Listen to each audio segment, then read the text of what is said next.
Hello friends, welcome to you all.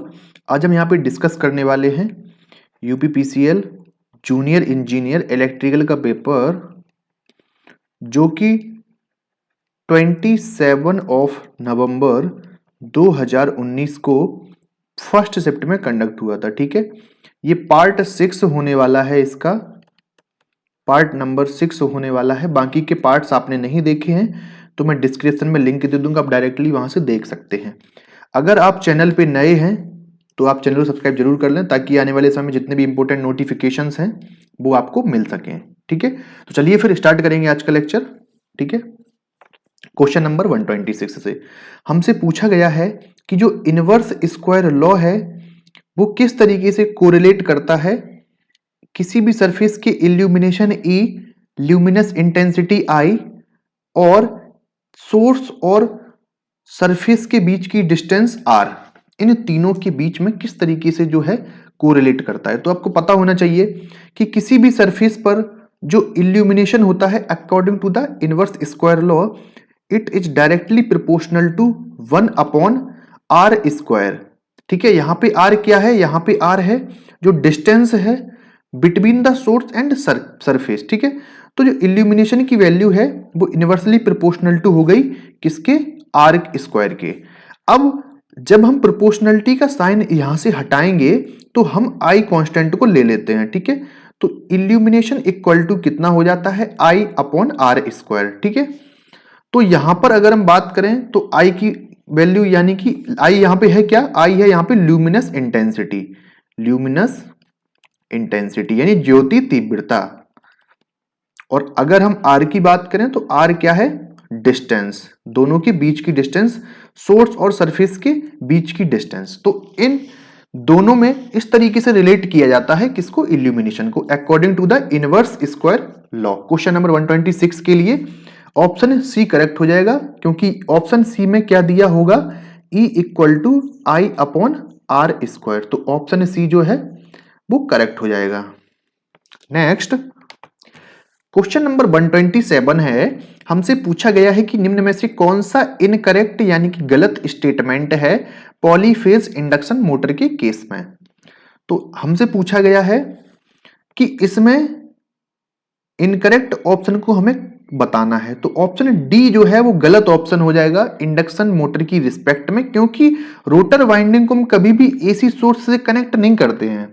ठीक है, जो पॉलीफेज इंडक्शन मोटर होता है उसमें हम रोटर वाइंडिंग को कभी भी डायरेक्टली एसी से कनेक्ट नहीं करते हैं। और बाकी के ऑप्शन अगर हम पढ़ें तो एसी पॉलीफेज जो मोटर होती है it is a singly excited AC machine, बिल्कुल सही है क्योंकि हम इसमें जो सप्लाई होती है केवल एक ही साइड स्टेटर को ही सप्लाई देते हैं। B option, stator winding directly connected to AC source, yes ये भी करेक्ट है। It is also called asynchronous machine, yes it is also called synchronous machine because it can not run at synchronous speed, इसीलिए हम इसको asynchronous machine कहते हैं। तो option D जो है वो इनकरेक्ट है किसकी रिस्पेक्ट में, पॉलीफेज इंडक्शन मोटर के केस में।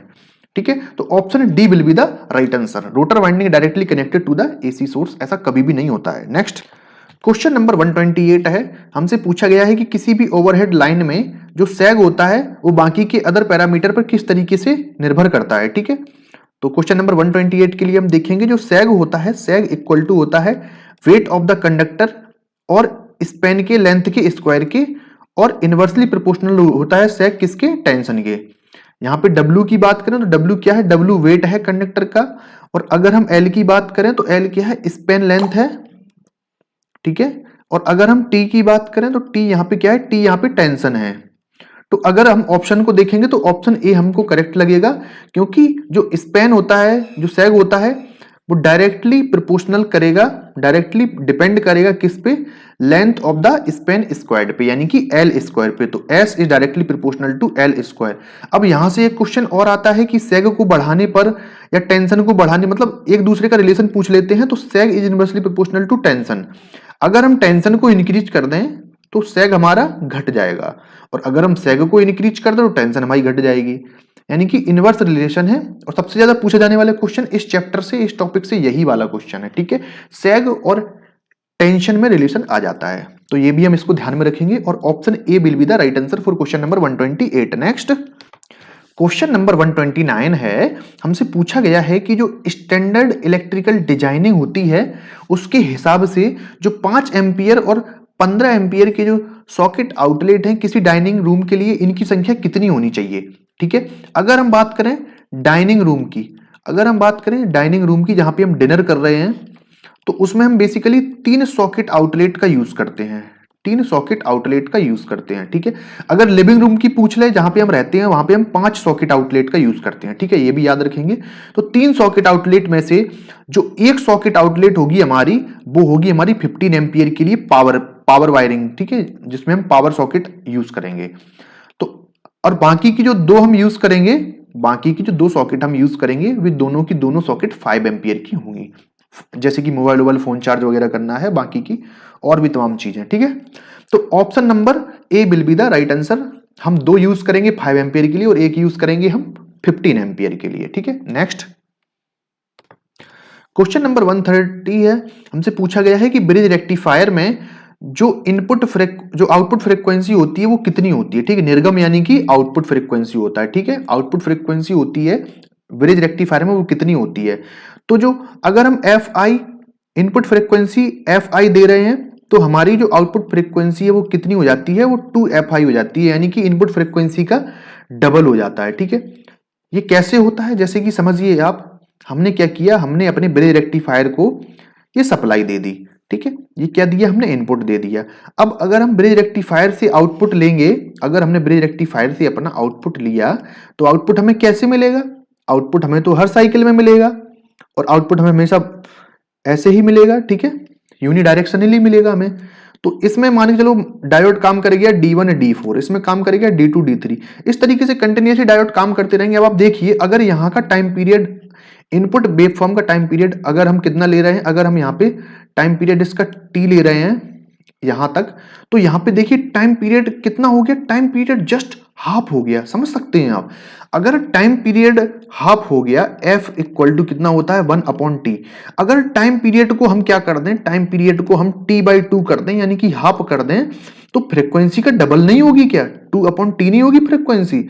ठीक है, तो 2F आ जाएगा फाइनली हमारा। ठीक है, तो option C will be the right answer, कि जो आउटपुट फ्रीक्वेंसी है ब्रिज रेक्टिफायर के केस में मिलती है, वो जस्ट डबल हो जाती है किसकी, इनपुट फ्रीक्वेंसी की रिस्पेक्ट में। नेक्स्ट क्वेश्चन नंबर 131 है, हमसे पूछा गया है कि किसी भी 3 वायर डीसी ट्रांसमिशन सिस्टम में अगर जो पोटेंशियल डिफरेंस है 460 वोल्ट है, तो किसी भी पॉजिटिव टर्मिनल जो आउटर में है और जो न्यूट्रल वायर है, ठीक है, उन दोनों के बीच में कितना पोटेंशियल डिफरेंस होगा। ठीक है, सिंपल सा क्वेश्चन है, देखिए समझिए बात। 3 वायर ट्रांसमिशन सिस्टम हमें दिया हुआ है, जो कि कैसा है, डीसी ट्रांसमिशन सिस्टम है।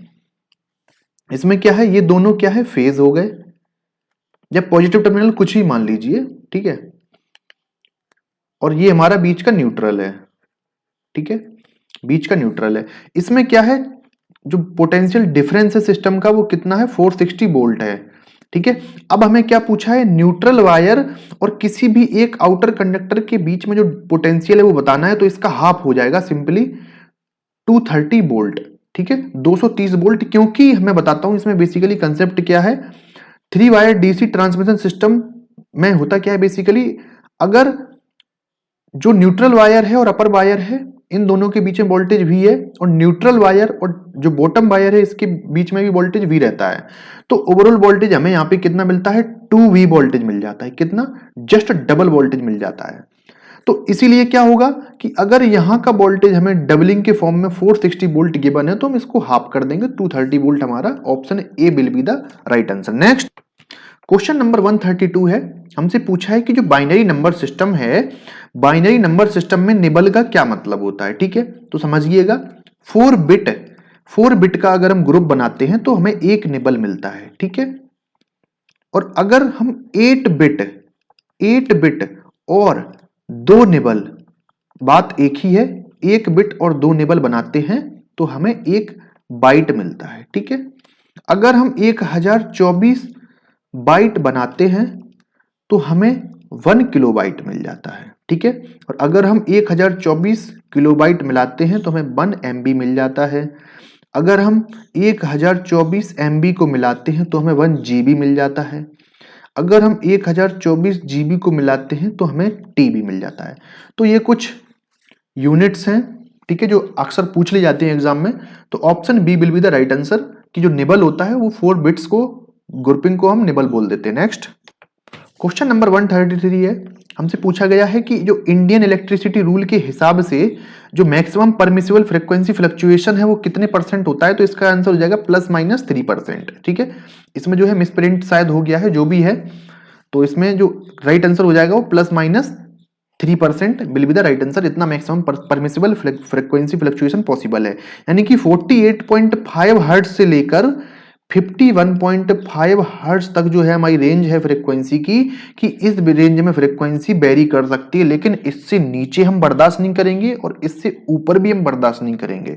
तो ±3% राइट आंसर हो जाएगा। नेक्स्ट क्वेश्चन नंबर 134 है, हमसे पूछा गया है कि संयुक्त राज्य अमेरिका यानी यूएसए की जो बिजली की आपूर्ति की आवृत्ति कितनी है, यानी कि जो सप्लाई फ्रीक्वेंसी है, हमें सिंपली वो बताना है। तो सप्लाई फ्रीक्वेंसी यूएसए में कितनी है, 60 हर्ट्ज है। और अगर हम बात करें अपने भारत की, तो हमारे भारत में 50 हर्ट्ज की ही सप्लाई फ्रीक्वेंसी है, ठीक है। तो ये डिफरेंस है, यूएसए में 60 हर्ट्ज है, इंडिया में 50 हर्ट्ज है। बेसिकली फ्रीक्वेंसी को इंक्रीज करने से कुछ फायदे भी होते हैं, कुछ नुकसान भी होते हैं, ठीक है। अगर हम फ्रीक्वेंसी इंक्रीज कर देते हैं तो ट्रांसफार्मर का साइज वगैरह छोटा हो जाता है, ठीक है, बहुत सारी चीजें होती हैं। लेकिन अगर हम फ्रीक्वेंसी को बहुत ज्यादा कम कर देंगे तो और ज्यादा दिक्कत हो जाएगी, इसलिए हम फ्रीक्वेंसी को ना ज्यादा कम कर सकते हैं ना ज्यादा हम इंक्रीज कर सकते हैं, ठीक है। नेक्स्ट क्वेश्चन नंबर 135 है, हमसे पूछा गया है जो वोल्टेज लेवल होता है जिसको हम हाई टेंशन केबल में यूज करते हैं पावर ट्रांसफर करने के लिए, तो कितने वोल्टेज तक का वोल्टेज हम यूज कर सकते हैं एचटी केबल में। देखो एलटी केबल की अगर हम बात करें तो इसमें जो रेटिंग होती है अप टू 1 kV, यानी कि 1000 वोल्ट तक हम यूज कर सकते हैं लो टेंशन केबल में। अगर एचटी केबल की हम बात करें, एचटी केबल की बात करें तो अप टू 22 या 23 kV तक हम इसमें यूज कर सकते हैं। अगर हम बात करें एसटी केबल की यानी सुपर टेंशन केबल की, तो इसके केस में हम यूज करेंगे 22 या 23 kV से लेके 33 kV तक की रेटिंग में। अगर हम बात करें एक्स्ट्रा हाई टेंशन केबल के लिए तो इसमें हम यूज करेंगे 33 से लेके 66 kV तक। और अगर हम बात करें इसमें एक्स्ट्रा सुपर टेंशन केबल के लिए तो इसमें हम यूज करेंगे बियॉन्ड 66 kV, ठीक है, 66 kV। ये इंपॉर्टेंट है क्योंकि इससे आरआरबी जेई में काफी क्वेश्चन पूछे गए थे। बस रेंज पूछ ली जाती थी कि बताइए एसटी के लिए कितना होगा, ईएचटी के लिए कितना होगा, इस तरीके से क्वेश्चन आ गए थे। तो क्वेश्चन नंबर 135 के लिए आपको ऑप्शन पता लग गया होगा, option C will be the right answer, 23 kilo volt, ठीक है, या 23,000 वोल्ट, ठीक है, एक ही बात है। नेक्स्ट क्वेश्चन नंबर 136 है, हमसे पूछा गया है कि अगर हम लाइट कलर का यूज करें अपनी घर की दीवालों पर तो इससे कितने % जो लाइटिंग की रिक्वायरमेंट है वो क्या हो जाती है, कम हो जाती है, ठीक है, घट जाती है। कितने % रिड्यूस हो जाती है लाइटिंग रिक्वायरमेंट, तो 40%। अगर हम अपनी घर की दीवालों पर लाइट कलर का इस्तेमाल करेंगे तो जो इल्यूमिनेशन की रिक्वायरमेंट है, जो लाइटिंग की जो रिक्वायरमेंट है वो 40% तक डिक्रीज कर जाएगी, ठीक है, यानी कि हमें पास 60% ही हमें रिक्वायरमेंट रहेगी, ठीक है। तो ऐसा ही पूछ सकते हैं कितने % रिक्वायरमेंट ही हमें रहेगी, तो 60%, ठीक है, लेकिन अगर डिक्रीमेंट की बात पूछे तो 40% डिक्रीज कर जाएगी, ठीक है, यानी कि 40% हमें जो है एनर्जी सोर्सेस की जरूरत नहीं पड़ेगी, यानी कि कम लाइट में ही हमारा काम हो जाएगा। इसीलिए सलाह दी जाती है जब भी हम पेंट करवाते हैं घर को कि लाइट कलर ही अपने घर का रखा जाए, जिससे कि जो लाइटिंग सिस्टम है वो इफेक्टिवली वर्क कर पाए। नेक्स्ट क्वेश्चन नंबर 137 है, क्वेश्चन नंबर 137 है, हमसे पूछा गया है कि थर्मल इलेक्ट्रिक पावर प्लांट में जो हम ईंधन बर्नर यूज करते हैं चूर्णित पल्वराइज्ड के लिए, वो कौन सा यूज करते हैं, तो साइक्लोन बर्नर, ठीक है, साइक्लोन बर्नर। अब इस बर्नर में बेसिकली होता क्या है, तो इस बर्नर में कुछ इस तरीके से इसका अरेंजमेंट होता है, कुछ अलग ही तरीके से होता है, इस तरीके से, ठीक है, और एक यहां पर भी एक नोजल लगा होता है, बहुत ही डिफरेंट है बनाना, लेकिन ठीक है बना देते हैं, कुछ इसी तरीके से समझ लीजिए। तो यहां से क्या है, प्राइमरी एयर इंटर करती है, यहां से सेकेंडरी एयर इंटर करती है, ठीक है, सेकेंडरी एयर इंटर करती है। इसमें जो है प्राइमरी एयर के साथ 6 mm से कम साइज का जो है जो कोल है वो भी इंटर करेगा, ठीक है, चूर्णित अवस्था में रहेगा, मतलब फूटा हुआ कोल रहेगा, ठीक है, ग्रिंड किया हुआ रहेगा, लेकिन ज्यादा ग्रिंड करने की जरूरत नहीं रहती है, 6 mm से थोड़ा लीस्ट होना चाहिए इसके पार्टिकल, ठीक है। अगर हम इसकी बात करें सेकेंडरी एयर की, तो इसमें एक्स्ट्रा एयर जो है सुपर हीट एयर दी जाती है इसमें से, जिससे कि जो कोल है वो उसको बर्न होने में और आसानी हो। और यहां पर क्या होता है, यहां पर जो है फ्लेम निकलने के लिए, यहां पर जब अंदर ये कोयला बर्न करेगा तो फ्लेम निकलने के लिए कुछ स्पेस दिया होता है, और यही फ्लेम जो है मेन फर्नेस से कनेक्ट होती है, ठीक है, मेन फर्नेस से कनेक्ट होगी, और जो फ्लेम्स हैं ये मेन फर्नेस में सीधे के सीधे चली जाती हैं, और वहां बगल में बॉयलर लगा रहता है, बॉयलर में वाटर गर्म होगा, हीट बनेगी, और स्टीम में जो वाटर है उसका वेपोराइजेशन होगा, कन्वर्ट होगा वाटर, और स्टीम जो है टरबाइन के पास जाके पहुंच जाएगी। तो सिंपली इसमें जो है साइक्लोन बर्नर का हम यूज करते हैं, ठीक है, पल्वराइज्ड यानी कि चूर्णित ईंधन के लिए, ठीक है।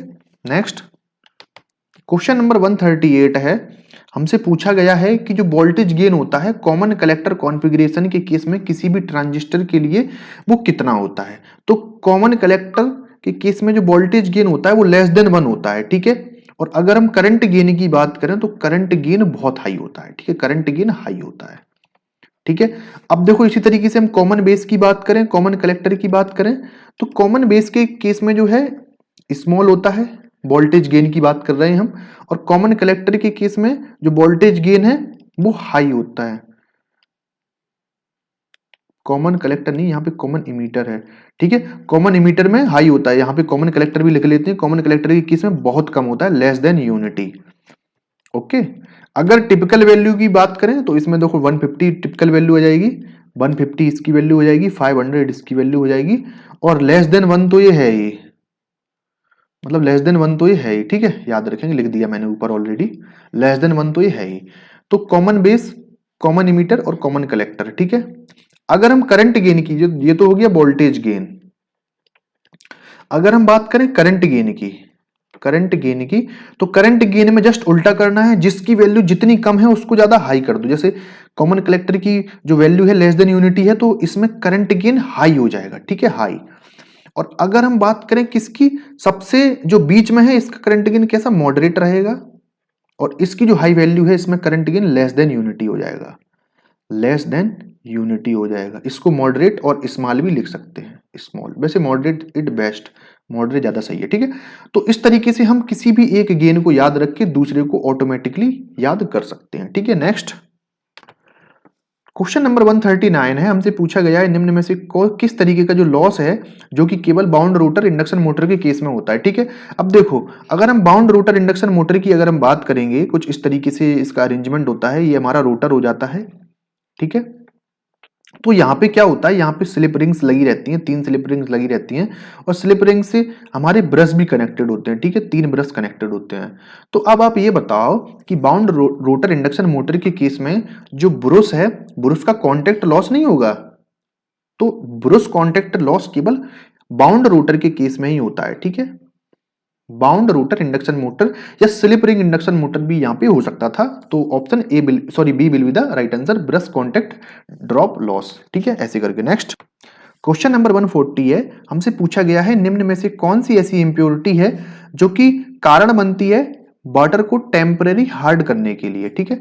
तो बाइकार्बोनेट है, बाइकार्बोनेट एक ऐसी इंप्योरिटी है जो कि क्या करती है, पानी को टेम्परेरी टाइम के लिए टेम्परेरी हार्ड कर देती है, ठीक है। तो bicarbonate will be the right answer. Next question number 141 है, हमसे पूछा गया है कि जो सीरीज में हम 2 कैपेसिटर को कनेक्ट किए हैं उनका जो इक्विवेलेंट कैपेसिटेंस है वो कितना है, 0.03 माइक्रोफैरड।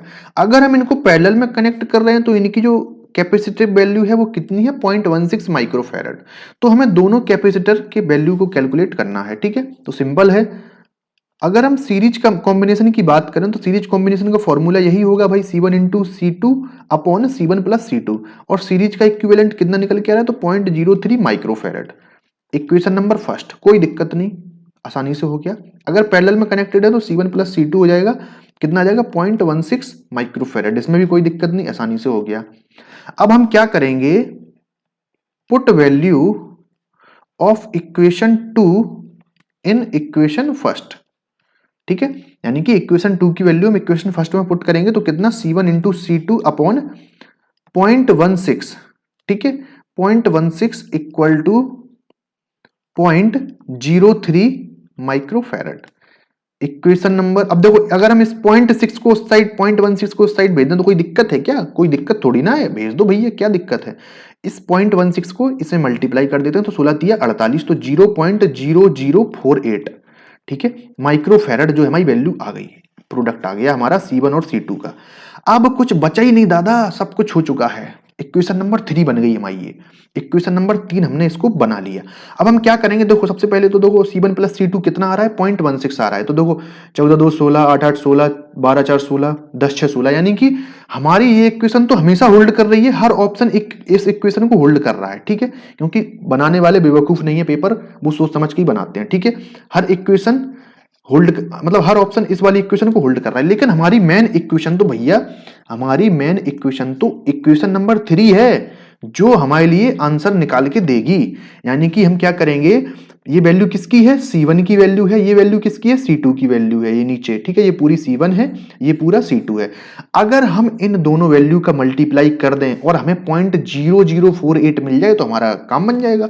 अब हम ए ऑप्शन को देखते हैं, ए ऑप्शन को देखते हैं, हमने क्या किया, 0.02 इंटू 0.14 को मल्टीप्लाई किया तो 14 दूनी कितना हो गया, 28 हो गया, ठीक है। तो 0.0028 क्या ये इसका सही है, नहीं है बिल्कुल, तो ऑप्शन ए रॉन्ग हो जाएगा। ऐसे ही हम क्या करें, हम ऑप्शन बी के पास गए, हमने क्या किया 0.08 इंटू 0.08 किया, 88 64, तो कितना आ जाएगा 0.0064। तो क्या ये मैच कर रहा है इक्वेशन नंबर 3 के रिजल्ट से, नहीं कर रहा है, तो ऑप्शन बी भी गलत हो गया हमारा। चलते हैं ऑप्शन नंबर डी पर, ऑप्शन नंबर डी कितना है 0.06 इंटू 0.10, तो ये कितना हो जाएगा 0.0060, ठीक है। तो क्या ये मैच कर रहा है इससे, नहीं कर रहा है, तो ऑप्शन डी भी गलत हो गया। लेकिन अब हम आएंगे ऑप्शन नंबर सी पर, जो कि हमारा सही आंसर निकाल के देगा। तो इन दोनों को मल्टीप्लाई करेंगे तो कितना आ जाएगा, 12 चौको 48, तो 0.0048, तो 12 चौको 48, क्या ये हमारा सही आंसर निकल के नहीं आया? देखो ऑप्शन सी जो है उससे हमारा जो करेक्ट आंसर है वो निकल के आ गया, ठीक है। तो इस तरीके से हम करेंगे। देखो मैंने इतना लॉन्ग इसलिए किया क्योंकि आपको एक्सप्लेन करने के लिए, वरना ये क्वेश्चन 2-3 लाइन का है। तो option C will be the right answer, ठीक है, 0.04 माइक्रोफैरड एंड 0.12 माइक्रोफैरड।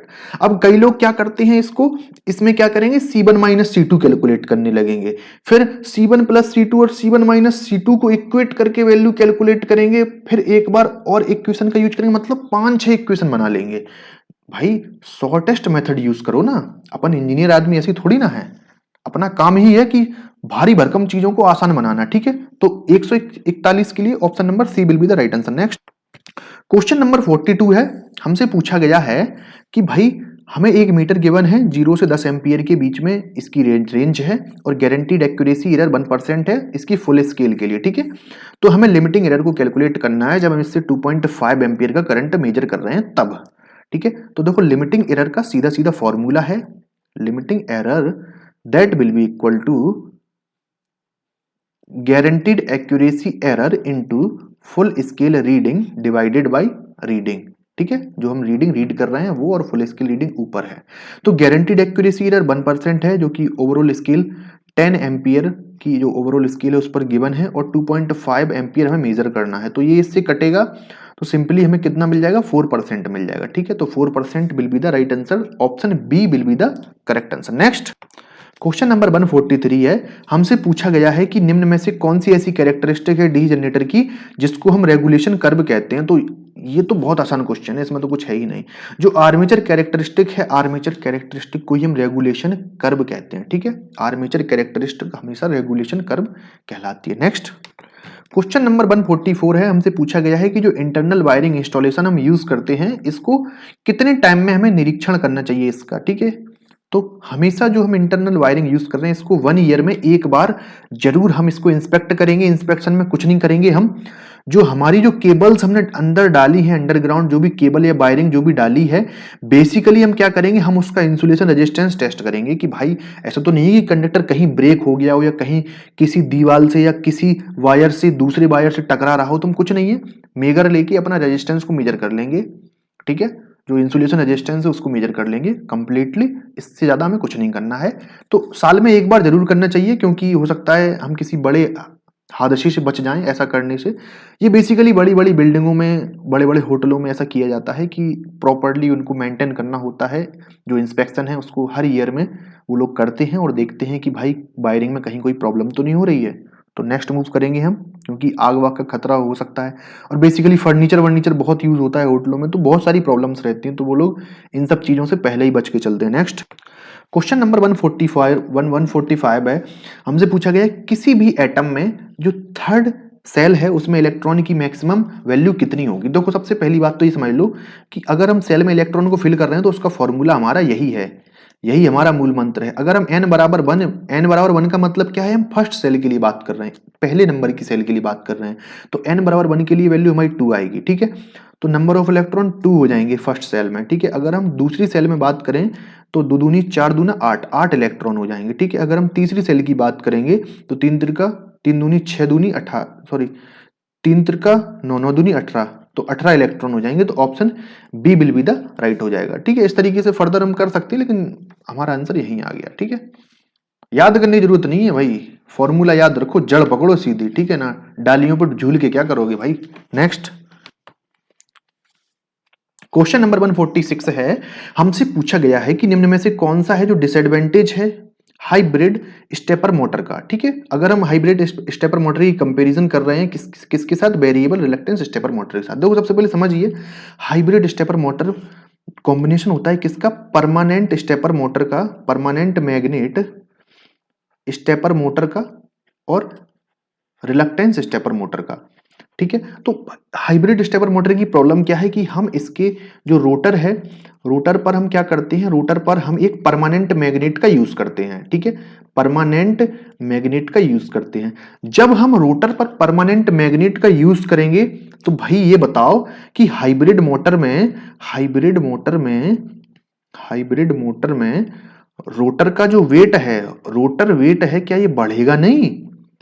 हमने क्या किया, हमने रोटर पे परमानेंट मैग्नेट लगा दी, तो जब परमानेंट मैग्नेट का वजन आएगा तो रोटर का ओवरऑल वेट बढ़ जाएगा। जब किसी भी चीज का वेट बढ़ता है तो उसका हाई इनर्शिया हो जाता है, सिंपल है ये कंसेप्ट, ठीक है, हाई इनर्शिया। तो इसमें क्या हो जाता है, हाई इनर्शिया हो जाता है, ठीक है, अगर हम कंपेयर करें वेरिएबल रिलक्टेंस स्टेपर मोटर के केस में, ठीक है। किसी भी चीज का वजन अगर उसमें इंपोर्टेंट आ जाता है या वजन उसमें अपना इंपोर्टेंस दिखाने लगता है तो उसमें इनर्शिया का कंसेप्ट आता ही आता है, याद रखेंगे, ठीक है।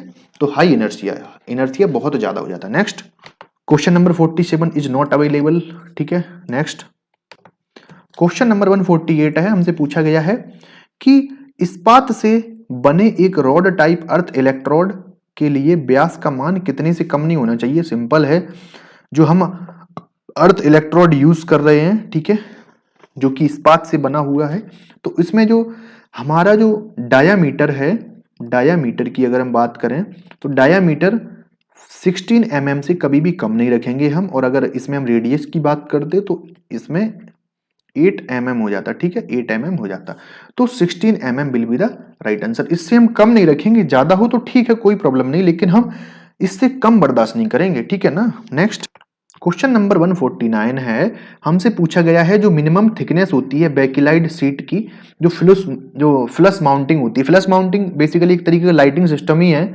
तो फ्लश माउंटिंग में हम क्या करते हैं, जो थिकनेस होती है बेकिलाइट शीट की उसकी हम थिकनेस 2 mm रखते हैं, ठीक है। आपने अगर देखा होगा जो बेकिलाइट की थिकनेस होती है बहुत ही ज्यादा पतली बेकिलाइट हम यूज करते हैं, ठीक है, 2 mm की होती है इसकी थिकनेस। नेक्स्ट क्वेश्चन नंबर 150 है, हमसे पूछा गया है कि निम्न में से कौन सा कम वोल्टेज सिस्टम में ओवर करंट के लिए सबसे अधिक लागत प्रभावी सुरक्षा, यानी कि बेसिकली हम लो वोल्टेज सिस्टम की बात कर रहे हैं, लो वोल्टेज सिस्टम में अगर हम ओवर करंट से प्रोटेक्शन की बात करें तो सबसे बढ़िया चीज हमारे पास क्या है, रिवायरेबल फ्यूज। आपको पता होगा रिवाइवेबल फ्यूज को हम किटकैट फ्यूज भी कहते हैं।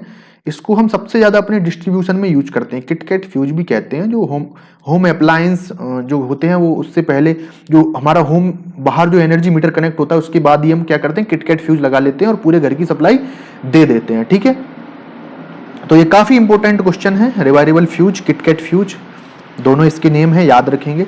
चलिए, तो यहाँ पे हमारे 150 क्वेश्चन कंप्लीट होते हैं। ठीक है, अगर आपको लेक्चर अच्छा लगा तो लाइक जरूर कर दिया करें भाई, अब आपके लाइक से ही हमें मोटिवेशन मिलता है। ठीक है, और अगर आप चैनल पे नए हैं तो चैनल को सब्सक्राइब जरूर कर दें भाई। ठीक है, और अगर आप कोई रिस्पॉन्स की मुझे मेल करना चाहते हैं किसी भी एग्जाम की जो कि इलेक्ट्रिकल इंजीनियरिंग से संबंधित है, तो आप मुझे मेल कर सकते हैं। मैं मेल आईडी बता देता हूं, electricaltechforum@gmail.com। ठीक है, तो आप मुझे मेल भी कर सकते हैं। ठीक है, अगर आपकी कोई क्वेरी है तो कमेंट सेक्शन में कमेंट करके हमें बता सकते हैं। ठीक है, thanks for watching and God bless you all. जय हिंद।